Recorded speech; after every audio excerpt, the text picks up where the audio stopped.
हैं आपने उस दौर में इस आंदोलन को चलाया और थाम के रखा, खिलाया पिलाया, जब जब वहाँ पर कोई नहीं था। चलिए सांस लीजिए, सांस लीजिए। जुनैद को पानी दीजिए। जुनैद, जुनैद को पानी दीजिए। जुनैद पानी पीजिए एक गिलास। तो मैंने इसलिए चार्ज डिटेन किया था कि जुनैद इतने भावुक। सारे लोग हैं जिन जो जीवन में शायद ही अब मिले। मैं कम से कम लास्ट बार उनको हैंड शेक करता हूँ, उनके गले। अरे, तो जुनैद भावुक हो गए क्योंकि कल वो उस जश्न में शामिल नहीं हो पाए और उस घड़ी वहाँ नहीं थे जब ये अनाउंस हुआ कि धर्मेंद्र प्रधान का इस्तीफा हुआ। जुनैद, आप भावुक हो रहे हैं, मुझे पता है। ये खुशी के आंसू हैं, ये खुशी के आंसू हैं, देखिए। और जो लोग खुद देख रहे हैं, और ऐसे ही रो रहे थे वहाँ पे लोग, पता है आपको। जब ये अनाउंसमेंट हुआ तो ऐसे ही वो लोग वहाँ रो रहे थे। आप लोगों का हौसला है, आपने उस दौर में इस आंदोलन को चलाया और थाम के रखा, खिलाया पिलाया, जब जब वहाँ पर कोई नहीं था। चलिए सांस लीजिए, सांस लीजिए। जुनैद को पानी दीजिए। जुनैद, जुनैद को पानी दीजिए। जुनैद पानी पीजिए एक गिलास। तो मैंने इसलिए चार्ज। और जिस तरीके से 20 से 22 तो ऑफिशियल रूप से नीट के अभ्यर्थी, कितने लोग तो ऐसे होंगे जिनके बच्चे, कितने माँ बाप ऐसे होंगे कि अकेले ही संतान होंगे, तो आपने तो उनको जीते जी मरणासन स्थिति में पहुंचा दिया। हम उनके दर्द के लिए आए थे और हम धर्मेंद्र प्रधान का इस्तीफा हुआ, ये हमारी जीत है, आप सबकी जीत है, हमारी एकजुटता की, हम संगठित रहे। 20 तारीख को पुलिस ने जो बर्बरियत की, उसके पश्चात भी जब रोना है तो रोना चाहिए, जब हंसना चाहे हंसना चाहिए, और जो बात कहनी चाहिए कहना चाहिए। और जुनैद के ये खुशी के आंसू हैं। बिल्कुल बिल्कुल। जिस चीज़ के लिए हम पहले दिन से संघर्ष कर रहे थे, हम चाहते थे लाखों लाख छात्र छात्राओं के साथ सच में जितना अन्याय हुआ है उसमें, चाहे लाखों लाख नीट के अभ्यर्थी हों, 22 लाख अभ्यर्थियों के साथ जो जुल्म सितम हुआ, जो बर्बरियत हुई, जो उनका दमन हुआ, और जिस तरीके से 20 से 22 तो ऑफिशियल रूप से नीट के अभ्यर्थी, कितने लोग तो ऐसे होंगे जिनके बच्चे, कितने माँ बाप ऐसे होंगे कि अकेले ही संतान होंगे, तो आपने तो उनको जीते जी मरणासन स्थिति में पहुंचा दिया। हम उनके दर्द के लिए आए थे और हम धर्मेंद्र प्रधान का इस्तीफा हुआ, ये हमारी जीत है, आप सबकी जीत है, हमारी एकजुटता की, हम संगठित रहे। 20 तारीख को पुलिस ने जो बर्बरियत की, उसके पश्चात भी हम झुके नहीं। हमने देखा उस दिन भी शाम को आप वहाँ पर, जिस दिन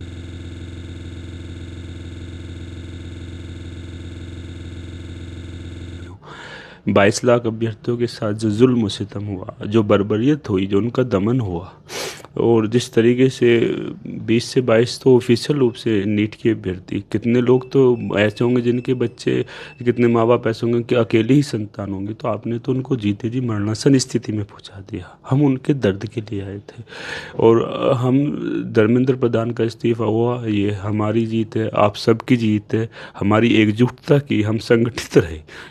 20 तारीख को पुलिस ने जो बर्बरियत की, उसके पश्चात भी हम झुके नहीं। हमने देखा उस दिन भी शाम को आप वहाँ पर, जिस दिन वो थी, आप वहाँ खाना वाना का इंतजाम कर रहे थे 20 तारीख को। अगले दिन सुबह भी हमारी आपकी मुलाकात हुई। जी जी। आपका वो जो लंगर पॉइंट था वो लग गया था, सारे वॉलेंटियर सब लोग, आप लोग जुट गए थे। 20 तारीख को हमारा पूरा स्टेज का भी वो तोड़ दिए, हमारा जो स्टॉल का वो था सब कुछ तोड़ दिया, दोबारा से हमने ये खड़ा किया, फिर से खड़ा किया। और हम ये इसीलिए ही कर पा रहे थे क्योंकि हम देश के हित में थे, और हजारों हजार की संख्या में जो लोग थे वहाँ पर वो देश के हित में थे, और देश का हित छात्र हित के साथ जुड़ा हुआ है।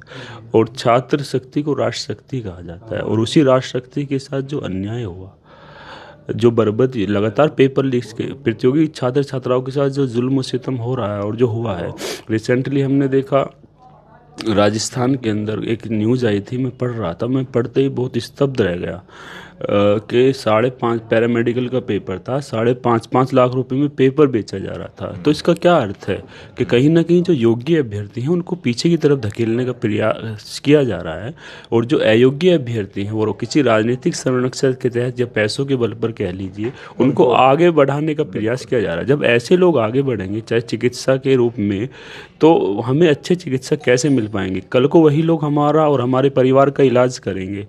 ठीक इलाज नहीं तो कैसे अच्छा इलाज होगा? अस्पतालों की क्या स्थिति है मध्य प्रदेश में? आपने देखा प्रसूता महिलाएं, गर्भवती महिलाएं सरकारी अस्पताल तक जाती हैं और वहाँ पर कोई उनको चिकित्सा व्यवस्था नहीं है, नहीं एम्बुलेंस है, नहीं तो मिलती वो है। दम तोड़ दे रही है। उनका तो जीवन जा ही रहा है। जो बच्चा आने वाला है, हो सकता है भारत के लिए कितना अच्छा वो काम करता है, भारत का भविष्य। बाहर उनको हैंड शेक करता हूँ, उनके गले अरे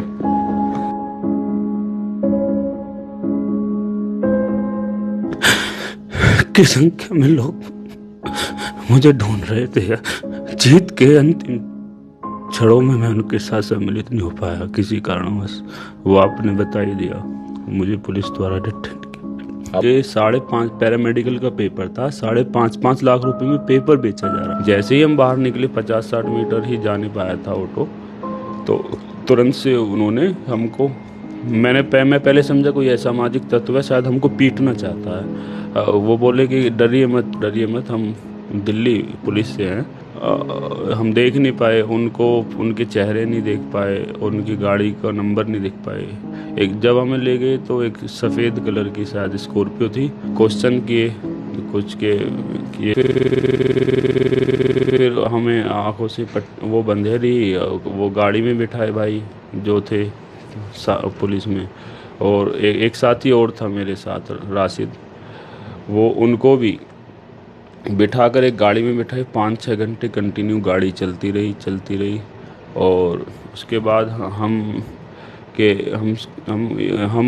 देखे तो वहाँ पर पहाड़ थे। हमने पूछा किसी से, भाई हम कहाँ पर हैं? कहने लगे तो मसूरी उत्तराखंड है। मतलब आपको दिल्ली आरएमएल से लिया और फिर आपको मसूरी छोड़ा जाता? नहीं, आरएमएल, हाँ, आरएमएल से पहले तो उन्होंने वहाँ कहीं किसी स्थान पर ले गए। वो नहीं पता आपको, लेकिन छोड़ा आपको मसूरी जा? हाँ, अगले दिन किसी और गाड़ी से ले गए। 5-6 घंटे कंटिन्यू गाड़ी चलती रही। हमारी तो आंखों से वही बंधा रहा।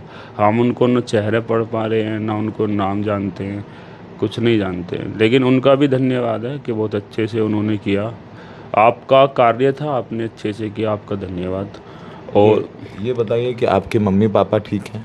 हाँ, उनको अब से 2-3 दिन पहले मेरे पापा को शाम के टाइम 5 बजे के आसपास वो खाना खा रहे थे, तो खाना खाते हुए उनको लेकर गए यूपी पुलिस। और उसके पश्चात उनको देर रात छोड़ा कि अगर आवश्यकता पड़ेगी आपको आना पड़ेगा फिर से। उसके सब बैंक पासबुक और आधार कार्ड वगैरह जैसा उन्होंने बताया घर वालों ने कि ये सब लेकर गए हैं।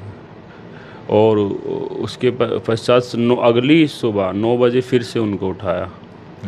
और उसके साथ साथ मेरी बहन मेरठ में है, उसकी शादी हो चुकी है, और उनके ससुर को उठाया और उनके देवर को, उसको भी वहीं थाने लेकर आए।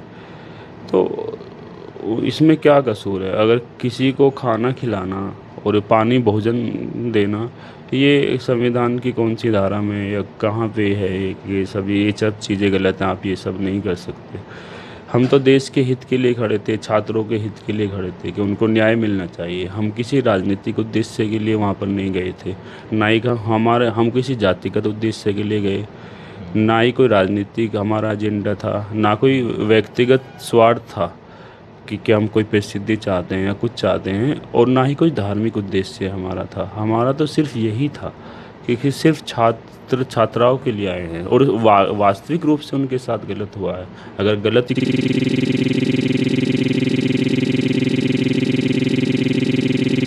शिक्षा व्यवस्था होती है, अगर आप किसी भी देश को, कौम को, समाज को आगे बढ़ाना चाहते हैं तो उसके लिए सबसे पहले आप शिक्षा पर ध्यान देना होगा।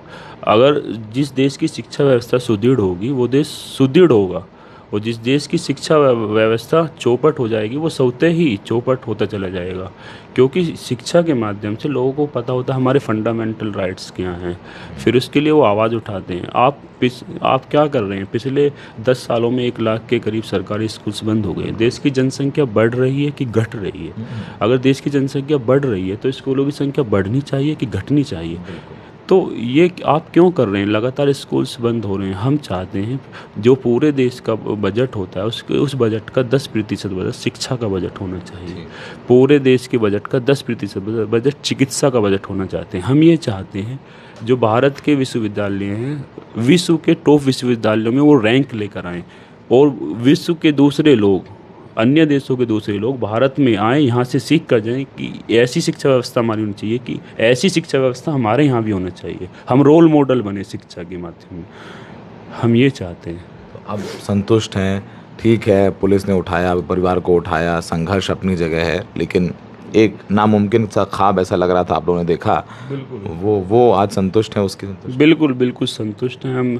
छात्राओं को न्याय मिला, हमें न्याय मिला जिसके लिए हम चाहते थे, लेकिन वही सालता रहेगा कि अंतिम क्षणों में। अंतिम क्षणों में नहीं रह पाए, लेकिन अब तो लोग अब हैं यहाँ पर, आप बाहर हैं, और आपको पता ही है कि किसी सरकार ने लिख के दिया कि कोई एफआईआर नहीं होगी किसी हम पर। जिस फल का इंतज़ार करते हैं और उस फल को हाथ में लेने का टाइम आता है तो उसको फल को स्पर्श करके अच्छा लगता है। कि मतलब आपको लग रहा है कि एक बार होते आप वहाँ पर उस घड़ी पे। उसको स्पर्श करना कल चाहते थे। वहाँ हजारों लोग रो रहे थे, उनकी आंखों में से आंसू आ रहे थे जब ये फैसला हुआ, और जब आया, अनाउंस हुआ। बहुत लोग टूट गए अंदर, मतलब कितने लोग से एक रिश्ते, आप अगर एक जानवर को भी पालते हैं उससे भी एक रिश्ता बन जाता है। आप सबसे पहले उसको आगे कहीं बाहर से आते हैं कि मेरा वो कहाँ है, मेरा डॉगी कहाँ है, या आप कुछ और कैट वगैरह को जो जिससे प्रेम करता है तो उसको देखते हैं, एक उसको देखते ही संतुष्ट हो जाते हैं।